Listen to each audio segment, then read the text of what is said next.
دیکھیں کہ اپنی امت سے آپ صلی اللہ علیہ وسلم کی محبت دیکھیں کتنی زیادہ محبت کی یہ نہ ہو جناب فرض ہو جائیں اور پھر یہ بھی جو ہے وہ فرض نمازوں کے ساتھ پڑھنا پڑے تو کتنی مشکل ہو جائے گی میری امت کو.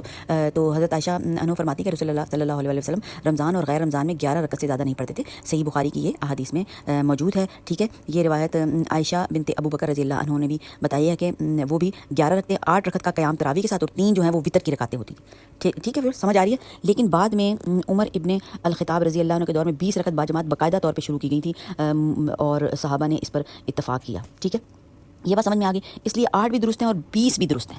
ٹھیک ہے ویورس, یہ بات بھی سمجھ میں آ گئی. اور کیا ہے اصل مقصد, کیا ہے خشوع و خضوع ہے.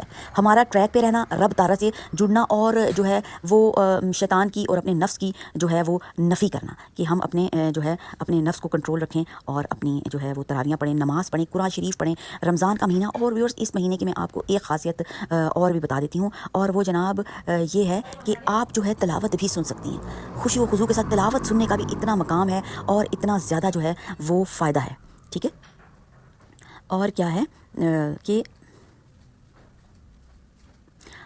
ہمیں جو ہے وہ اہتمام کرنا ہے. ٹھیک ہے, ازواج مطہرات کی ہم جو ہے وہ پیروی کر سکتے ہیں. کس طرح ازواج مطہرات جو تھیں وہ گھر میں قیام کرتی تھی. حضرت عائشہ رضی اللہ عنہ جو ہے خود قیام اللیل باقاعدہ سے ادا کرتی تھی اور ان کی نماز کیسی ہوتی تھی, لمبی قرات. ٹھیک ہے, لمبی قرات, ظاہر ہے قرآن پاک یاد تھا, لمبی قرات کرتی تھی, لمبا رکوع کرتی تھی, لمبا سجدہ کرتی تھی, کم رکھتے پڑتی تھی اور زیادہ خشوع اور خضوع ہوتا تھا. اب اس میں یہ والی بات بھی آ گئی, جیسے کہ بچپن میں ہم لوگوں کو اتنی اویئرنیس نہیں تھی تو ہم کیا کرتے تھے 100 نفل بھی پڑھ لیتے.